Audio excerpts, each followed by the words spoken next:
Students, जैसा कि हम बात कर रहे थे solution of expressions involving decimal fractions and brackets के बारे में, तो हमने एक सवाल लिया और उसमें हमने बता दिया एक जनरल सा फार्मूला कि हम किस तरतीब के साथ चीज़ों को हल करेंगे। तो जो हमने स्टेप्स यहाँ पे डिफाइन किए हैं, ठीक है, उनमें अगर आप देखें तो जो है वैंकलम ब्रैकेट सबसे पहले स्टेप है, फिर पैरेंथेसिस को सॉल्व करना है, ब्रेसेस को सॉल्व करना है, स्क्वायर ब्रैकेट को सॉल्व करना है, डिवीजन को, मल्टीप्लिकेशन को, एडिशन को एंड सब्ट्रैक्शन को। अब अगर विद इन द ब्रैकेट देखें, ब्रैकेट के अंदर अगर ये चारों ऑपरेशन हो, मतलब एक ब्रैकेट के अंदर ये चारों ऑपरेशन है, तो उन चारों ऑपरेशन को भी हम इसी तरतीब के साथ हल करेंगे। ठीक है, उन चारों ऑपरेशन को भी इसी तरतीब के साथ हल किया जाएगा, पहले डिवीजन, फिर मल्टीप्लिकेशन, फिर एडिशन एंड फिर सब्ट्रैक्शन। चलें जी स्टार्ट करते हैं। स्टेप नंबर 1 हमारे पास क्या है, वैंकलम, जो कि वैंकलम तो है ही नहीं, यहाँ पे ये नहीं करेंगे। पैरेंथेसिस पे आ जाएं तो पैरेंथेसिस यहाँ पे मौजूद है 3.3 माइनस 1.2, जल्दी से कर लेते हैं। 3.3 माइनस 1.2, 3 में से 2 गए 1 और 3 में से 1 गए 2। यहाँ पे जो एक बहुत ज़रूरी चीज़ है सब्ट्रैक्शन को करते वक्त, वो क्या है, यूनिट के नीचे यूनिट, आई मीन जो आपकी यूनिट के नीचे यूनिट प्लेस है और डेसिमल के राइट साइड पे कौन सी प्लेस होती है, टेंथ। तो टेंथ के नीचे मैं टेंथ लिख रहा हूँ। ठीक है, तो ये क्या आ गया 2.1, इसको मैं रिमूव करता हूँ और यहाँ पे लिख दूंगा अब मैं 2.1। ठीक है, बाकी सवाल एज इट इज।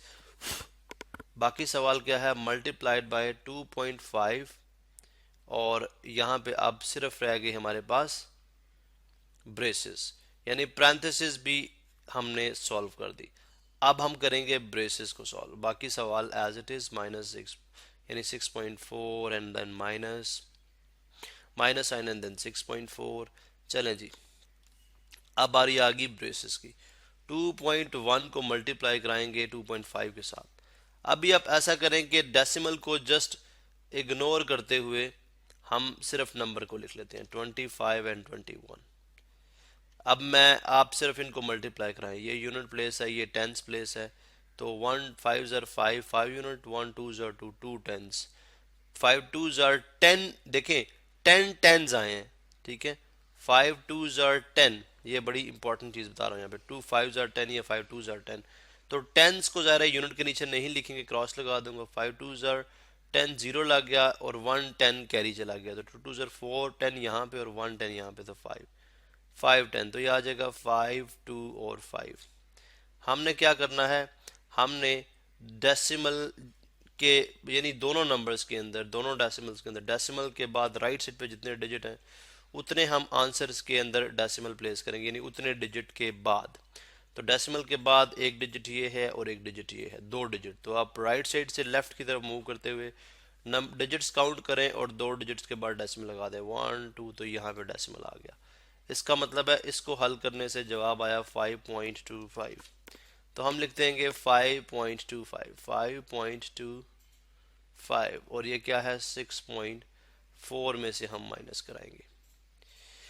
अब देखें ब्रेसेस भी सॉल्व होगी, ब्रेसेस जो है वो भी डन है। ठीक है, यहाँ पे मैं मार्क कर देता हूँ, स्क्वायर ब्रैकेट है ही नहीं है, डिवीजन नहीं है, मल्टीप्लिकेशन नहीं है, एडिशन नहीं है, फिर सब्ट्रैक्शन की बात आ गई।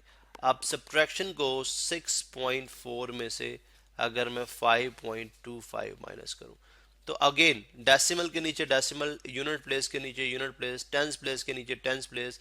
अब 100th प्लेस जो है वो 100 प्लेस का डिजिट नहीं है, हम यहाँ पे जीरो लगा सकते हैं क्योंकि डेसिमल यहाँ पे मौजूद है।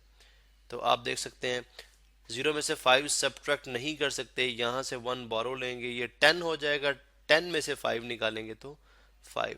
अब चूंकि यहाँ पे आपने बोरो लिया तो यहाँ पे 3 रह गया, तो 3 माइनस 2 1 और 6 माइनस 5 1। तो इसका जवाब क्या आ गया 1.15। तो हमारी सब्ट्रैक्शन भी सॉल्व होगी। तो इस तरह से कोई भी सवाल होगा उसको अगर आप इस तरतीब से करेंगे तो आपका सवाल गलत नहीं होगा।